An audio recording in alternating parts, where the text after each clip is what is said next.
Hello friends, welcome to the new episode of my channel I Prince. এবং এই ভিডিওতে কথা বলবো বেশ কয়েকটা লেটেস্ট আপডেট নিয়ে এবং অনেকগুলো ব্যাপার নিয়ে এখানে কথা হবে। তো একদম প্রথমে যেটা নিয়ে কথা বলবো সেটা হচ্ছে বলিউড নিয়ে। তো ডাইরেক্টর প্রিয়দর্শন, যার একটা কামব্যাক হতে চলেছে বলিউডে, খুব শীঘ্রই তিনি অক্ষয় কুমারের সঙ্গে একটা সিনেমা করবেন, যেটা একটা বলা যেতে পারে fantasy comedy, horror fantasy comedy টাইপের একটা সিনেমা হতে চলেছে।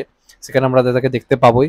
এছাড়া আর একটা সিনেমা তিনি প্ল্যান করছেন, যেটা একটা আদ্যপান্ত একটা থ্রিলার মুভি হবে এবং সেখানে একটা অন্ধ ব্যক্তির চরিত্রে আমরা সাইফ আলী খানকে দেখতে পাবো। তো সাইফ আলী খান প্রিয়দর্শন জুটি কাজ করতে চলেছে, এটা একটা ভালো ব্যাপার। এবং আমার তো মনে হয় সাইফ আলী খানের একটা ভালো কামব্যাক দরকার রয়েছে। দেখুন, ভিলেন হিসেবে সাইফ আলী খানকে লোকে অ্যাকসেপ্ট করছে, তাকে দেখছে, ঠিক আছে, কিন্তু একটা অভিনেতা হিসেবে সাইফ আলী খান লাস্ট কবে হিট দিয়েছে আমাদের কারোর সত্যি কথা বলতে মনে নেই। কিন্তু লাভ আজকাল বলি বা এজেন্ট বিনোদ বলি বা ককটেল, ওই টাইমটা কিন্তু সাইফ আলী খানের টাইম ছিল। ওই সময়টা সাইফ আলী খান নিজের দখলে বক্স অফিস রাখতে পারতো, কিন্তু এখন কিন্তু সেই ব্যাপারটা হারিয়ে গেছে। তো অবভিয়াসলি উচিত প্রিয়দর্শনের মতো পরিচালকের সঙ্গে সাইফ আলী খানের কাজ করা, যাতে তার নিজের দক্ষতা একটা সিনেমা হিট হয়। এটা কিন্তু হওয়া খুব দরকার। সাইফ আলী খান একজন ট্যালেন্টেড অভিনেতা আমাদের ইন্ডাস্ট্রি। তো আমি চাইবো এটা হোক, এটা শোনা যাচ্ছে, শেষ পর্যন্ত কি হয় সেটা অবশ্যই এটা দেখার ব্যাপার থাকবে। সেকেন্ড যেটা নিয়ে মানে কথা বলবো সেটা হচ্ছে লাপাতা লেডিস নিয়ে। লাপাতা লেডিস সিনেমাটা তো বক্স অফিসে সত্যি কথা বলতে গেলে চলেনি ভালো, যেরকম বিজনেস হওয়ার কথা সিকি ভাগ্য হয়নি। এবং এখানেই প্রশ্ন ওঠে, এই যে লোকে বলে নেপোকিটদেরকে হাঁটাও, আউটসাইডারদেরকে সাপোর্ট করো, কিন্তু ভালো সিনেমা সত্যি কি লোকে হলে গেল আলটিমেটলি? এই নাপাতা লেডিস কিন্তু আমার তো মনে হয় 100-150 কোটি বিজনেস ডিজার্ভ করে, ওটা যে লেভেলের কাজ হয়েছে।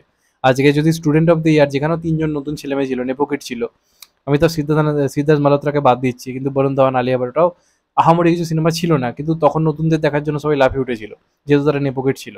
কিন্তু এখানে যেহেতু সবাই আউটসাইডার, সেরকম নাম করা কেউ নয়, লোকে দেখতে গেল না। তো লোকের মাথায় কিন্তু সবসময় ওই নাম করা লোকজনদের সিনেমা দেখবো, এটাই কিন্তু মাথায় ঘোরে। সিনেমা ভালো হোক বা খারাপ হোক, তারা অনেক বেশি ফেম পায়, যেটা এরা পায় না। যে কারণে আজকে সিনেমাটা লোকে ঘরে বসে এসিতে দেখারই প্ল্যান করলো। আজকে সিনেমাটা হয়তো ওটিটিতে ভালো রকম ভিউজ এনেছে, 7.8 বিলিয়ন ভিউজ, যেটা সত্যিই ভালো, যেটা অনেক সিনেমা আনতে পারেনি। কিন্তু আমার মনে হয় এটা হলে চললে এদের প্রতি আমরা অনেক বেশি আরো সম্মানটা দিতে পারতাম, একটা ভালো সিনেমার প্রতি। সিনেমা হলের জন্যই তো সিনেমা, তো সেখানেই চললো না। এখন ওটিটিতে দেখে লাভে আমার মনে হয় না কিছু লাভ রয়েছে বলে।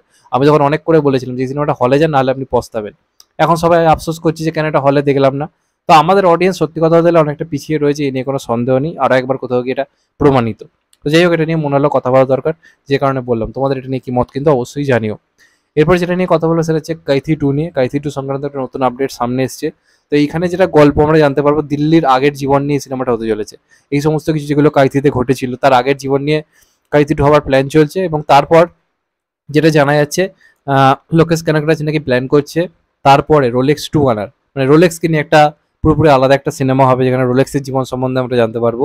এবং তারপর সম্ভবত বিক্রম 2ও হতে পারে। তবে সবার আগে হবে হচ্ছে কাইথি 2। খুব শীঘ্রই এটার শুটিং স্টার্ট হবে, এবং যেটুকু জানা যাচ্ছে যে দিল্লির আগের জীবন নিয়ে পুরো গল্পটা কিন্তু হতে চলেছে। তবে দেখা যাক শেষ পর্যন্ত এটাকে তারা কিরম করতে পারে। নেক্সট যেটা নিয়ে কথা বলবো সেটা হচ্ছে গ্রেটেস্ট অফ অল টাইম নিয়ে, যেটা সেনাপতি বিজয়ের আপকামিং সিনেমা। এটা সংক্রান্ত নতুন যে আপডেট উঠে আসছে, এই সিনেমাতে আমরা ক্যামিও করতে দেখতে পাবো শিবা কার্তিকেয়াকে। শিবা কার্তিকেয়াকে এই সিনেমাতে একটা ইম্পর্টেন্ট ক্যামিও করতে দেখা যাবে। দেখুন, সেনাপতি বিজয়ের পরে নেক্সট যাকে বলা হচ্ছে নেক্সট বিগ থিং বা বড় সুপারস্টার, সেই সমস্ত রকম এবিলিটি কিন্তু শিবা কার্তিকেয়ার মধ্যে রয়েছে। তার সিনেমা দেখতে কিন্তু লোকে ভিড় করে। তো তেলাপতি বিজয়ের সিনেমায় তার যদি একটা ক্যামিও থাকে, সেটা অবশ্যই তার কেরিয়ারের জন্য আমার মনে হয় একটা বিরাট ভালো জায়গা। তেমনই তারা একটা প্ল্যানিং করছে, এই সিনেমা একটা খুব ইম্পর্টেন্ট ক্যামিও করতে দেখা যাবে শিবা কার্তিকেয়াকে। এবং সেটা একটা আমার তো মনে হয় খুব ভালো সিদ্ধান্ত। এবার দেখা যাক শেষ পর্যন্ত কি হয়, আদৌ হয় কি হয় না, সেটা তো অবশ্যই সময় বলবে। আর লাস্ট যেটা নিয়ে কথা বলবো সেটা হচ্ছে অঙ্কুশের আপকামিং সিনেমার আপডেট। অঙ্কুশের তো আপকামিং অনেকগুলো সিনেমা আসা বাকি রয়েছে, যার মধ্যে মানে মোস্ট যেটা অ্যাওয়ার্ডেড সেটা হচ্ছে পাখি বলে সিনেমাটা, যেটা খুবই ইম্পর্টেন্ট একটা কাজ হতে চলেছে। তবে শীঘ্রই তারা হয়তো একটা অ্যানাউন্সমেন্ট জানাবে। সিনেমাটা অনেক আগে হয়ে গেছিলো, এবার ওইটা তো আসছেই, প্লাস পাভেলের সঙ্গে একটা সিনেমা রয়েছে, ওগুলো তো আসবেই। প্রশ্ন হচ্ছে অঙ্কুশ যেটা মোশন পিকচার্সে, যেটা অঙ্কুশের প্রোডাকশন হাউস, তার আপকামিং সিনেমাকে অনেকের উত্তর আসবে মির্জা 2। এরপরে হয়তো সম্ভবত মির্জা 2 আনবে অঙ্কুশ, তা কিন্তু নয়। অলরেডি একটা স্ক্রিপ্ট লক হয়েছে, এবং ওটা অঙ্কুশদা নিজে একটা ইনস্টাগ্রাম স্টোরিতে জানিয়েছে একজনকে অ্যান্সার দিয়ে। এবং সেটাও কিন্তু একটা মেন স্ট্রিম কমার্শিয়াল কাজই হবে। হ্যাঁ, এটা ঠিক, হয়তো মির্জার মতো এটা out and out action movie হয়তো হবে না, কিন্তু ওটা আমরা যেরকম ধরনের সিনেমা দেখে ছোট থেকে বড় হয়েছি, রোমান্টিক ঘরানার কাজ, রোমান্টিক অ্যাকশন, ড্রামা, কমেডি সবকিছু রয়েছে। যেমন ধরুন অঙ্কুশেরই খিলাড়ি বলি, ইডিয়ট বলি, অঙ্কুশকে আমরা ওইভাবে অনেকদিন পাইনি। তো এখন কিন্তু সে প্ল্যান করছে ওই ধরনের সিনেমা বাংলাতে ফিরিয়ে আনার।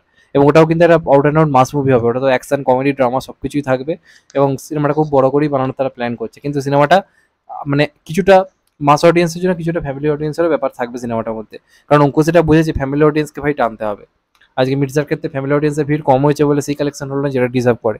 তো সেটা সে মাথায় রাখছে, যে কারণে সে একটা আউট অ্যান্ড আউট কমার্শিয়াল সিনেমাই ভাবছি, যেখানে ফ্যামিলি প্লাস মাস অডিয়েন্স দুটোই থাকবে। এবার সেটা কবে থেকে কি প্ল্যানিং হয় এটুকু জানা যাচ্ছে, স্ক্রিপ্ট লক হয়েছে, খুব শীঘ্রই হয়তো ওটা নিয়ে কাজ হবে। তো তার আগে অঙ্কুশের অন্যান্য প্রোডাকশন হাউস থেকে কিছু কিছু কাজ আসবে, তারপর কিন্তু আবার অঙ্কুশ হাজরা মোশন পিকচার থেকে আমরা এই সিনেমাটা পাবো। মির্জা টু আসতে তো অবভিয়াসলি এখন টাইম লাগবেই, নিয়ে কোনো সন্দেহ নেই। তো এইগুলোই ছিল আজকের আপডেট। চ্যানেলটা নতুন হলে চ্যানেলটাকে সাবস্ক্রাইব করে দিও and get the bell icon. ভালো থেকো সবাই, টেক কেয়ার, নমস্কার, আবার দেখা হবে। এখন তো বাই, সবাই ভালো থেকো, সুস্থ থেকো, নমস্কার, টেক কেয়ার, আবার দেখা হবে।